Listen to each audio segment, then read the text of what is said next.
ओम शांति। आज है 4 फरवरी 2021। मीठे बाबा के महावाक्य सुनेंगे।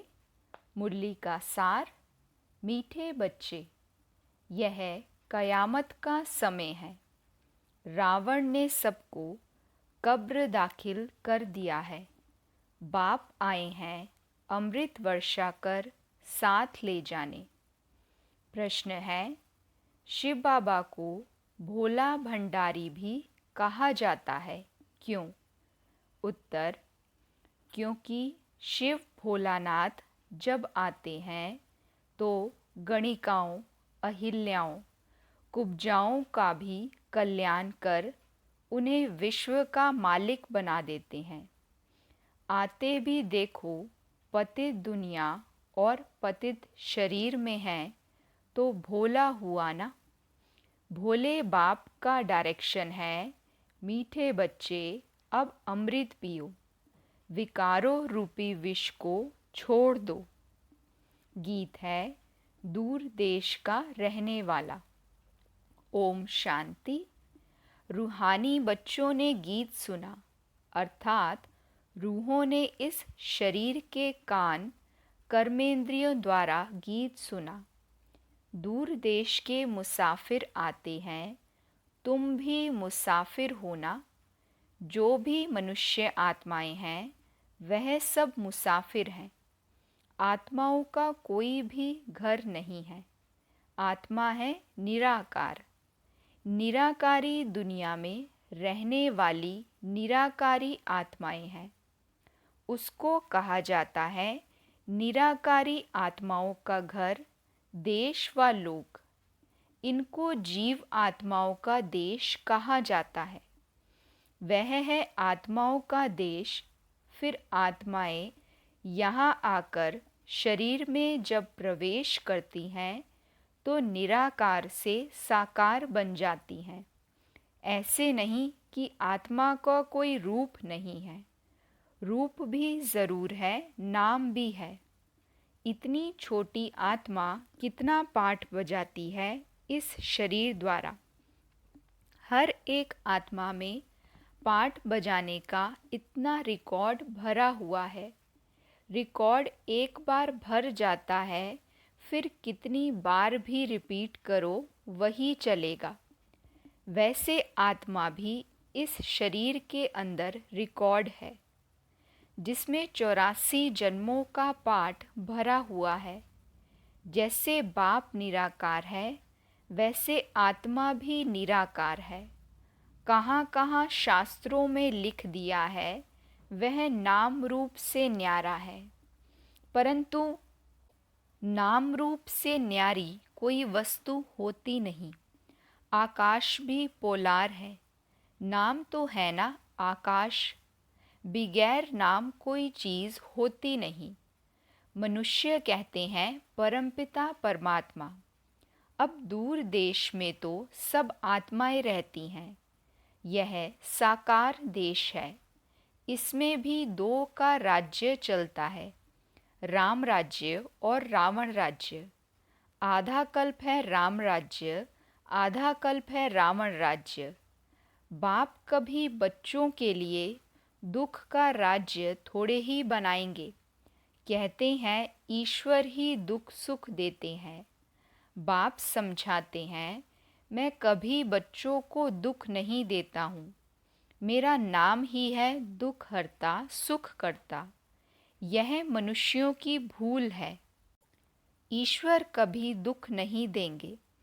इस समय है ही दुख धाम। आधा कल्प रावण राज्य में दुख ही दुख मिलता है, सुख की रत्ती नहीं। सुखधाम में फिर दुख होता ही नहीं। बाप स्वर्ग की रचना रचते हैं। अभी तुम हो संगम पर। इनको नई दुनिया तो कोई भी नहीं कहेंगे। नई दुनिया का नाम ही है सतयुग। वही फिर पुरानी होती है तो उनको कलयुग कहा जाता है। नई चीज़ अच्छी और पुरानी चीज़ खराब दिखाई देती है तो पुरानी चीज़ को खलास किया जाता है। मनुष्य विष को ही सुख समझते हैं। गाया भी जाता है, अमृत छोड़ विष काहे को खाए। फिर कहते तेरे भाने सर्व का भला, आप जो आकर करेंगे उससे भला ही होगा। नहीं तो रावण राज्य में मनुष्य बुरा काम ही करेंगे। यह तो अब बच्चों को पता पड़ा है कि गुरु नानक को 5000 वर्ष हुए, फिर कब आएंगे। तो कहेंगे उनकी आत्मा तो ज्योति ज्योत समा गई, आएंगे फिर कैसे। तुम कहेंगे आज से 45,000 वर्ष बाद फिर गुरु नानक आएंगे। तुम्हारी बुद्धि में सारे वर्ल्ड की हिस्ट्री ज्योग्राफी चक्र लगाती रहती है। इस समय सब तमो प्रधान है। इनको कयामत का समय कहा जाता है। सभी मनुष्य जैसे कि मरे पड़े हैं, सबकी ज्योति उजाई हुई है। बाप आते हैं सबको जगाने। बच्चे जो कामचिता पर बैठ भस्म हो गए हैं, उन्हों को अमृत वर्षा से जगाए साथ ले जाएंगे। माया रावण ने कामचिता पर बिठाए कब्र दाखिल कर दिया है। सभी सो गए हैं। अब बाप ज्ञान अमृत पिलाते हैं। अब ज्ञान अमृत कहाँ और वह पानी कहाँ।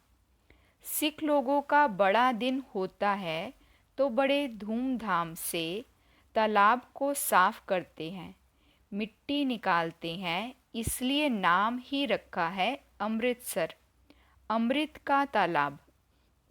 गुरु नानक ने भी बाप की महिमा की है। खुद कहते एक ओंकार सतनाम। वह सदैव सच बोलने वाला है। सत्य नारायण की कथा है ना। मनुष्य भक्ति मार्ग में कितनी कथाएं सुनते आए हैं। अमर कथा, तीजरी की कथा। कहते हैं शंकर ने पार्वती को कथा सुनाई। वह तो सूक्ष्म वतन में रहने वाले, वहाँ फिर कथा कौन सी सुनाई।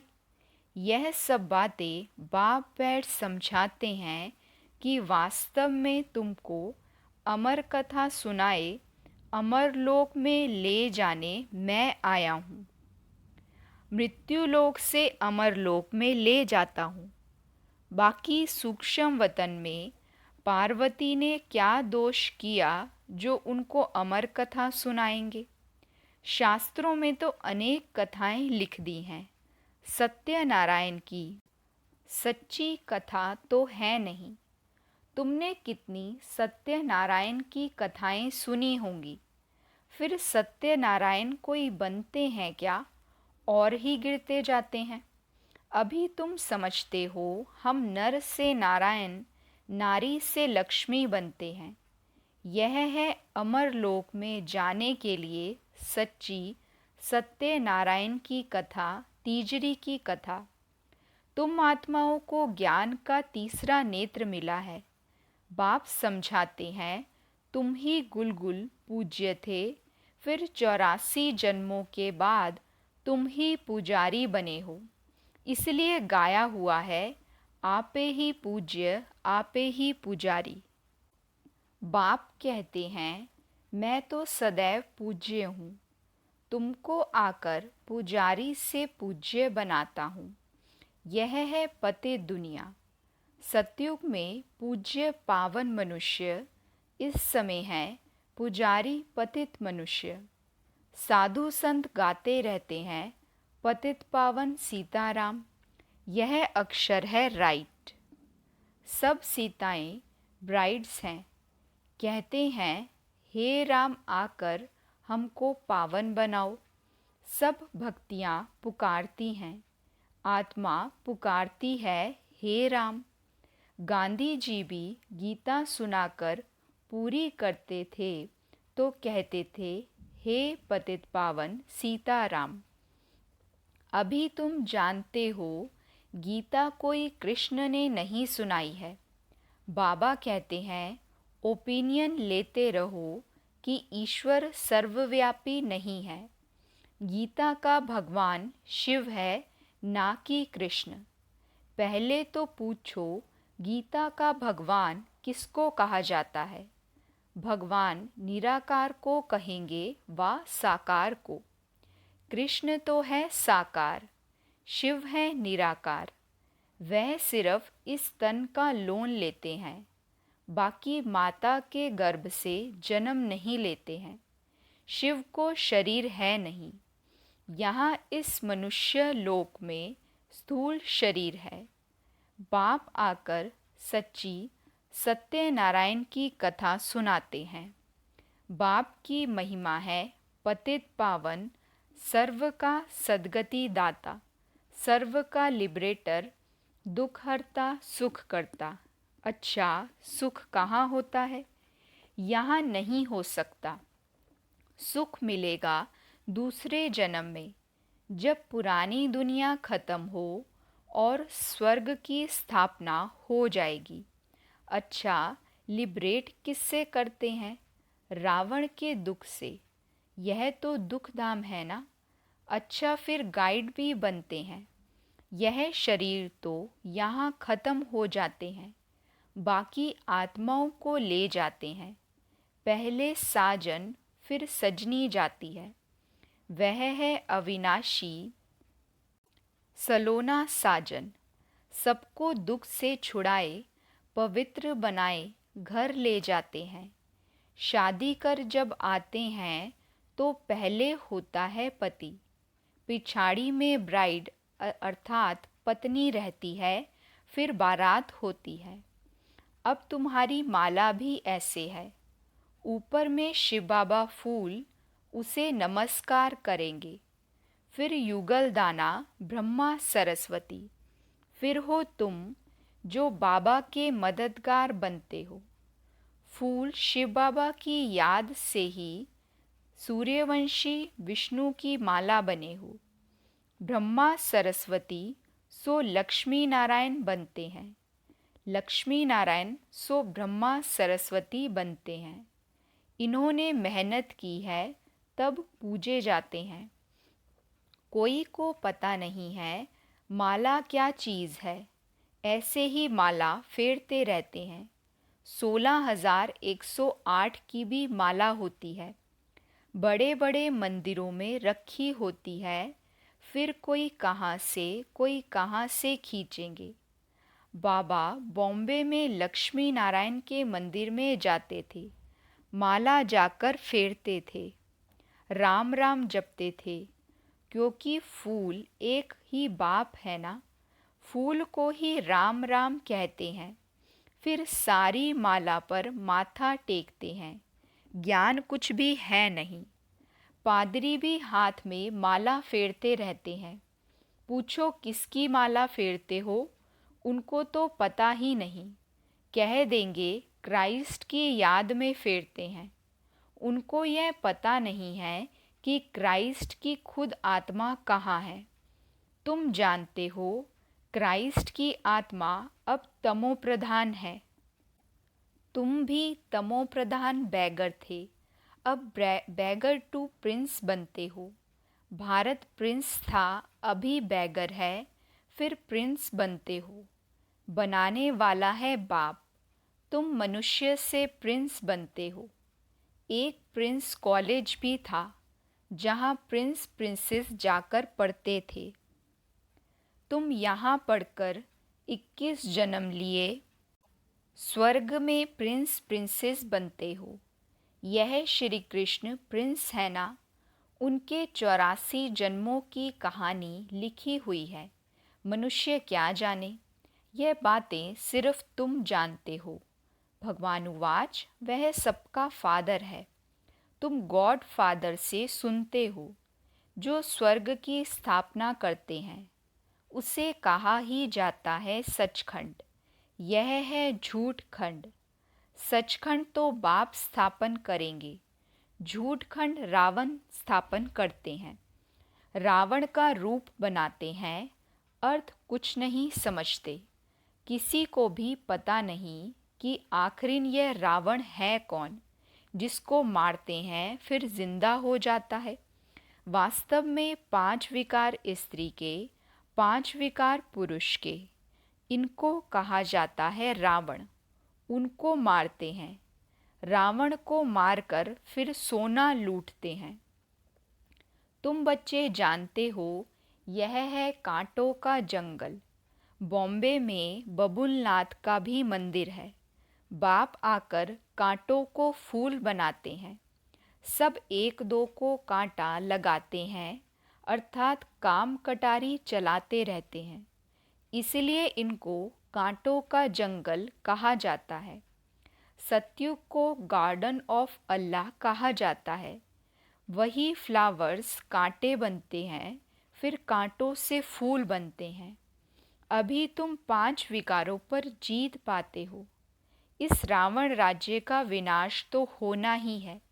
आखिरिन बड़ी लड़ाई भी होगी। सच्चा सच्चा दशहरा भी होना है। रावण राज्य ही खल्लास हो जाएगा, फिर तुम लंका लूटेंगे। तुमको सोने के महल मिल जाएंगे। अभी तुम रावण पर जीत प्राप्त कर स्वर्ग के मालिक बनते हो। बाबा सारे विश्व का राज्य भाग्य देते हैं, इसलिए इनको शिव भोला भंडारी कहते हैं। गणिकाएं, अहिल्याएं, कुब्जाएं, सबको बाप विश्व का मालिक बनाते हैं। कितना भोला है। आते भी हैं पतित दुनिया पतित शरीर में। बाकी जो स्वर्ग के लायक नहीं हैं, वह विष पीना छोड़ते ही नहीं। बाप कहते हैं, बच्चे अभी यह अंतिम जन्म पावन बनो। यह विकार तुमको आदि मध्य अंत दुखी बनाते हैं। क्या तुम इस एक जन्म के लिए विष पीना नहीं छोड़ सकते हो? मैं तुमको अमृत पिलाकर अमर बनाता हूँ, फिर भी तुम पवित्र नहीं बनते हो। विष बगैर, सिगरेट शराब बगैर रह नहीं सकते हो। मैं बेहद का बाप तुमको कहता हूँ, बच्चे इस एक जन्म के लिए पावन बनो तो तुम स्वर्ग के मालिक बन जाएंगे। पुरानी दुनिया का विनाश और नई दुनिया की स्थापना करना, यह बाप का ही काम है। बाप आया हुआ है सारी दुनिया को दुख से लिबरेट कर सुखधाम शांतिधाम में ले जाने। अभी सब धर्म विनाश हो जाएंगे। एक आदि सनातन देवी देवता धर्म की स्थापना फिर से होती है। ग्रंथ में भी परमपिता परमात्मा को अकाल मूरत कहते हैं। बाप है महाकाल, कालों का काल। वह काल तो एक दो को ही ले जाएंगे। मैं तो सभी आत्माओं को ले जाऊंगा, इसलिए महाकाल कहते हैं। बाप आकर तुम बच्चों को कितना समझदार बनाते हैं। अच्छा, मीठे मीठे सिकिलदे बच्चों प्रति माता पिता बाप दादा का याद प्यार और गुड मॉर्निंग। रूहानी बाप की रूहानी बच्चों को नमस्ते। हम रूहानी बच्चों की रूहानी माता पिता बाप दादा को दिल व जान सिक व प्रेम से नमस्ते नमस्ते नमस्ते जी। गुड मॉर्निंग बाबा, शुक्रिया बाबा, शुक्रिया। वहाँ मेरा भाग्य, वहाँ मेरे भाग्य विधाता बाबा। धारणा के लिए मुख्य सार है। पहली पॉइंट, इस अंतिम जन्म में विष को त्याग अमृत पीना और पिलाना है। पावन बनना है। कांटों को फूल बनाने की सेवा करनी है। सेकंड पॉइंट, विष्णु के गले की माला का दाना बनने के लिए बाप की याद में रहना है। पूरा पूरा मददगार बन बाप समान दुख हरता बनना है। वरदान है, ड्रामा की ढाल को सामने रख, खुशी की खुराक खाने वाले सदा शक्तिशाली भव। ड्रामा की ढाल को सामने रख, खुशी की खुराक खाने वाले सदा शक्तिशाली भव। बाबा समझाते, खुशी रूपी भोजन आत्मा को शक्तिशाली बना देता है। कहते भी हैं खुशी जैसी खुराक नहीं। इसके लिए ड्रामा की ढाल को अच्छी तरह से कार्य में लगाओ। यदि सदा ड्रामा की स्मृति रहे तो कभी भी मुरझा नहीं सकते, खुशी गायब हो नहीं सकती, क्योंकि यह ड्रामा कल्याणकारी है। इसलिए अकल्याणकारी दृश्य में भी कल्याण समाया हुआ है, ऐसा समझ सदा खुश रहेंगे। स्लोगन है, परचिंतन और प्रदर्शन की धूल से दूर रहने वाले ही सच्चे अमूल्य हीरे हैं। परचिंतन और प्रदर्शन की धूल से दूर रहने वाले ही सच्चे अमूल्य हीरे हैं। अच्छा, ओम शांति।